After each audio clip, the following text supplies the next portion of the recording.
एक बार एक गुरुजी अपने सभी शिष्यों को उपदेश दे रहे थे। वो शिष्यों से कहते हैं कि बच्चों, आज मैं तुम्हें सांस लेने की एक ऐसी विधि के बारे में बताऊंगा जिसे अपनाकर आप अपने जीवन को लंबा बना सकते हैं, अपनी आयु बढ़ा सकते हैं, साथ ही हर तरह की चिंता तनाव से मुक्ति पा सकते हैं। गुरुजी की बात सुनकर सभी शिष्य एकाग्रचित्त होकर उनकी बात सुनने बैठ जाते हैं। तब गुरुजी कहना शुरू करते हैं कि आपने एक कहावत तो सुनी ही होगी कि हमें गिनती की सांसें मिली हैं, जितनी हमारी सांसें होंगी उतना हमारा जीवन होगा। आप इसे इस प्रकार समझ सकते हैं कि गिनती की जो सांसें मिली हैं उसे व्यक्ति यदि कम समय में पूरा कर लेता है तो उसकी आयु कम हो जाती है, लेकिन वहीं यदि वो अपनी सांसों को धीमा कर लेता है तो उसकी उम्र लंबी हो जाती है।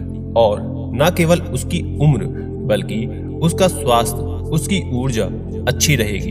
हमारे शास्त्रों में कहा गया है कि हम 100 साल तक जिए, लेकिन 100 साल तक बीमारियों के साथ, रोगों के साथ नहीं जीना है, बल्कि एक अच्छे स्वास्थ्य के साथ हम 100 साल जिए। इस प्रकार की हमें कामना करनी चाहिए। उदाहरण के लिए महामुनि कर्ण और परशुराम, इन्होंने अपनी आयु को बहुत लंबी कर लिया, जिसकी वजह से कई साल तक इनका जीवन लंबा रहा, जिसका कारण ये प्राण का विज्ञान ही था। तो अगर आप प्राण के इस विज्ञान को समझ लेते हैं, सांस लेने के इस तरीके को समझ लेते हैं, आप अपनी आयु को बढ़ा सकते हैं, उसे स्वस्थ और ऊर्जावान बना सकते हैं। तो सबसे पहले बात करते हैं कि सांसों की गति को ठीक करके आप आयु को बढ़ा सकते हैं। दोस्तों, अभी तक अगर आप चैनल पर पहली बार आए हैं तो चैनल को सब्सक्राइब कर लीजिए, ऐसी प्रेरणादायक और ज्ञानवर्धक वीडियोस रोज पाने के लिए।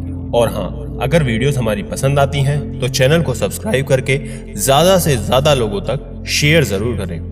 दूसरा विषय अब आपको हम समझाते हैं कि जो आपकी सांसें हैं आपके मन और विचारों पर सीधे तौर पर संबंधित हैं। तो अगर आप अपनी सांसों की गति को ठीक कर लेते हैं तो आप मानसिक स्तर पर उसे और अच्छा कर सकते हैं, बेहतर कर सकते हैं। आप इससे एकाग्र अनुभव करेंगे, शांति अनुभव करेंगे। आप इस तरह से समझें कि एक छोटा बच्चा जब सांस लेता है तो उसके सांस लेने का जो तरीका होता है, जब वो सांस को अंदर लेता है तो उसका पेट बाहर की तरफ फूलता है। सांस को जब वो बाहर छोड़ता है तो पेट उसका अंदर की तरफ जाता है। तो ये उसका स्वाभाविक श्वसन होता है और उसका ये श्वसन लंबे समय तक बना रहता है। और जब तक उसका ये श्वसन बना रहता है, ठीक तरह से वो आनंदित रहता है, ठीक रहता है, खुश रहता है। बच्चों में ऊर्जा भरी रहती है, मन में उनको कोई बात नहीं रुकती है, ना ही टिकती है। जीवन उनका आनंद से भरा हुआ रहता है। लेकिन जैसे जैसे धीरे धीरे गलत जीवन शैली के कारण, सिद्धांतों को ना समझने के कारण सांसों की जो गड़बड़ी है वो होना शुरू हो जाती है। चिंता, तनाव, थकान जैसे सभी बीमारियां, दिक्कतें शुरू हो जाती हैं। आप हमेशा थका थका महसूस करते हैं। आयु का जो प्रभाव है वो दिखने लग जाता है। साथ ही साथ हमारे यौगिक सिद्धांतों में ये भी बताया गया है कि जब आप सांस को अंदर लेते हैं और आपने सांस को गहरा नहीं लिया तो सांस आपके हृदय चक्र तक जाती है और हृदय चक्र से ही वो वापस हो जाती है। लेकिन जब वो सांस को आप गहरा लेते हैं तो वही सांस आपके मणिपुर चक्र तक जाती है। मणिपुर चक्र आपके नाभि चक्र होता है और जब सांस आपके मणिपुर चक्र तक पहुंचती है तो मणिपुर चक्र में 72,000 नाड़ियों का केंद्र होता है। यहाँ तक ही आपका श्वसन पहुंचता है।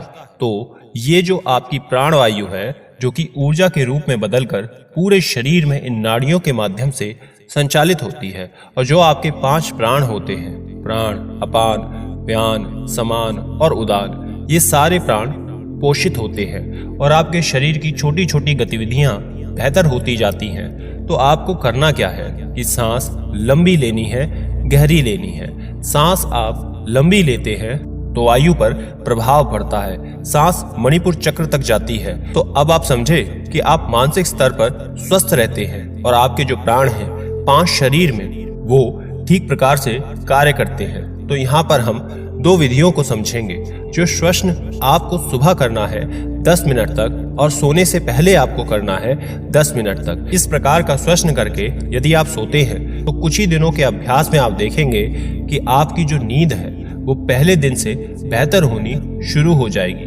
तो सबसे पहले आप ये समझिए कि जो अभ्यास आपको सुबह करना है वो कैसे करना है। तो आपको अपनी कमर को एक अभ्यास में एकदम सीधा रखना है, उसे बिल्कुल भी मोड़ना नहीं है। ऐसा इसलिए क्योंकि यदि आप कमर को जैसे जैसे मोड़ते जाएंगे आपके पेट के ऊपर एक दबाव आना शुरू हो जाएगा।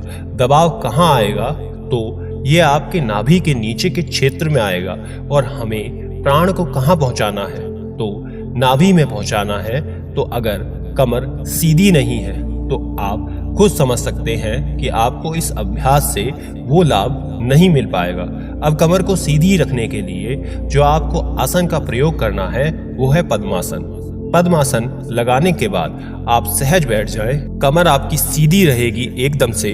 तो ऐसी स्थिति में आने के बाद आप ज्ञान मुद्रा, ची मुद्रा लगा सकते हैं और यहीं पर आपको गहरा श्वास लेना है।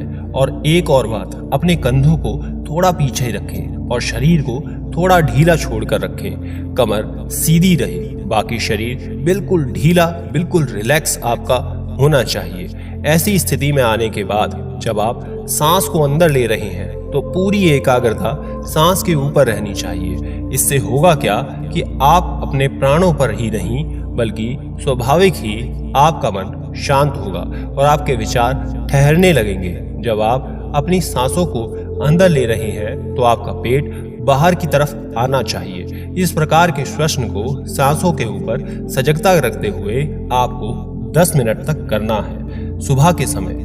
और जो आप सोने के पहले अभ्यास करना है उसे आपको लेट करके करना है। तो इस अभ्यास के लिए आप सीधा लेट जाएं और अपनी हथेलियों को सीधा कर देंगे। शरीर को एकदम सीधा लेटाकर शिथिल कर देना है, ढीला छोड़ देना है।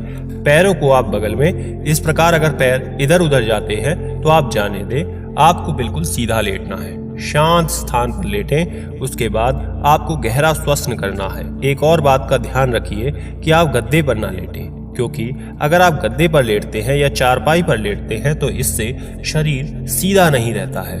तो आप जमीन पर चटाई बिछाकर सीधा लेटना है और अभ्यास करना है। यहाँ आने के बाद आपको गहरा श्वास लेना है। इसे करते समय आपका पेट अंदर की तरफ जाता है। तो इस प्रकार से आपको ये 2 विधि का अभ्यास करना है। इस प्रकार के अभ्यास से आपका मन शांत होता है, एकाग्रता बढ़ती है, स्मृति आपकी अच्छी होगी, अनेक लाभ आपको इससे प्राप्त होंगे। इसके आगे बढ़ते हुए हमारा जो दूसरा सिद्धांत है उसके बारे में हमारे यौगिक सिद्धांतों में कहा गया है कि अगर आप अपनी सांस को अंदर लेते हैं, अंदर रोक लेते हैं या फिर सांस को बाहर छोड़कर बाहर ही रोक देते हैं तो जब आपके शरीर में जो प्राणवायु है उसका स्तर कम होता है तो आपके जो विचार हैं वो रुक जाते हैं, क्योंकि आपके शरीर में लगभग जो 20% प्राणवायु है उसका प्रयोग आपका मस्तिष्क करता है। और जब आपको प्राणवायु मिलनी शुरू हो जाती है तो सबसे पहले प्रभावित होता है आपका मस्तिष्क। तो सबसे पहले जो प्रभावित होता है वो है आपका मस्तिष्क।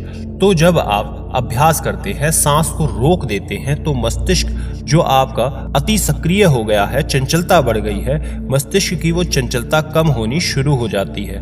उसका कारण ये है कि उस स्तर पर प्राणवायु नहीं पहुंच रही है और प्राणवायु के अभाव से मस्तिष्क काम नहीं कर सकता। इससे कोई भी किसी प्रकार की हानि नहीं है, लाभ ही लाभ है। थोड़े समय से जब इस प्रकार से आप इसको रोक लेते हैं तो आप थोड़े असहज हो जाएंगे।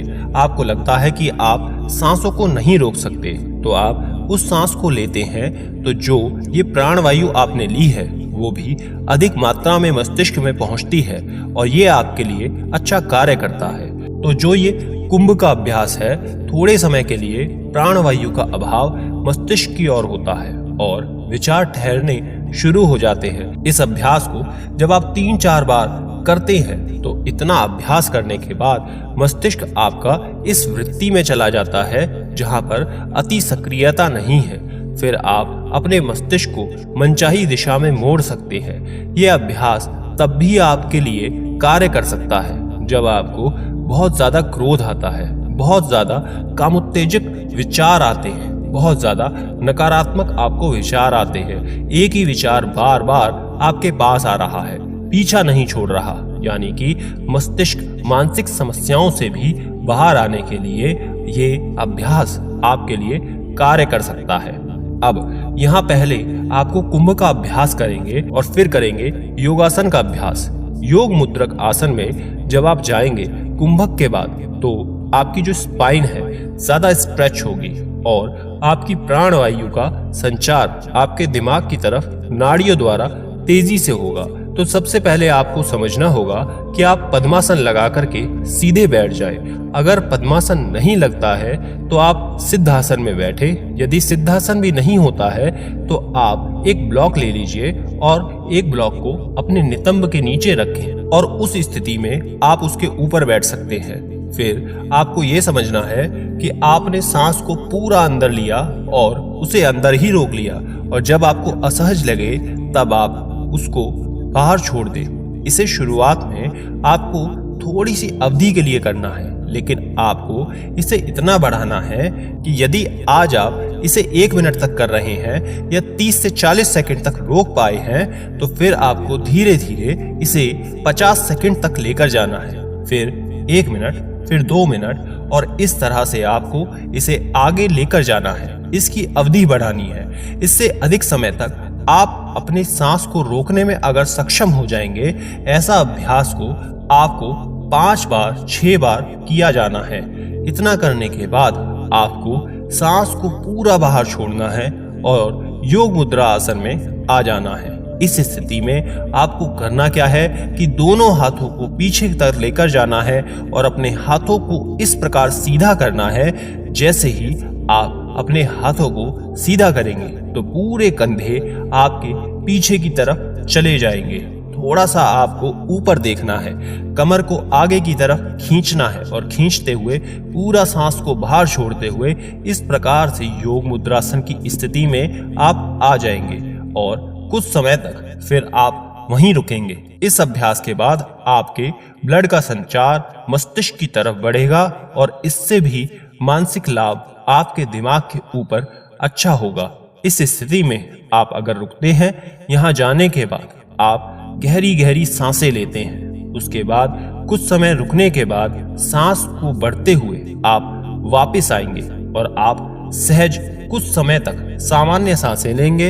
इस तरह श्वसन करने के बाद ये आपके 2 महत्वपूर्ण विधि हो जाती है, जो कि आपको बड़े ही अच्छे से लाभ दे सकती है। आशा करते हैं आपकी जिंदगी इससे और बेहतर होगी। ऐसी ही और जानकारियों के लिए स्क्रीन पर दिखने वाली वीडियोस को एक बार जरूर देखें, चैनल को सब्सक्राइब करें और ज्यादा से ज्यादा लोगों तक शेयर जरूर करें। धन्यवाद। नमो बुद्धाय।